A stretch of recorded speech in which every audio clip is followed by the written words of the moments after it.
জাতীয় বিশ্ববিদ্যালয়ের অধীনে যে সমস্ত কোর্সগুলো পড়ছে এখন ছেলেমেয়েরা, সেখানে আমরা ট্রেড কোর্স চালু করেছি ইতিমধ্যেই। আমরা আগামী সেমিস্টার থেকে আইসিটি বাধ্যতামূলক করতে হবে এবং ইংরেজি বাধ্যতামূলক করে দিছে, এবং আগামী সেমিস্টার থেকে এই দুইটা চালু হতে যাচ্ছে আমাদের জাতীয় বিশ্ববিদ্যালয়ের কোর্সে।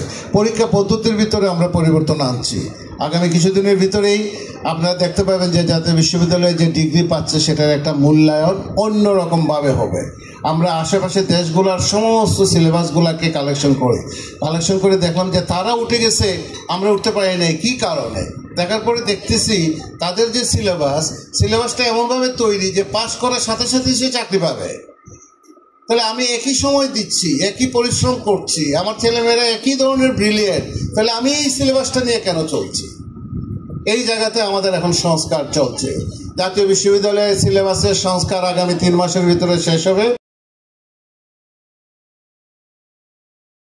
ওয়ালটন এখন দেশের সীমানা পেরিয়ে পৌঁছে গিয়েছে 50টিরও বেশি দেশে।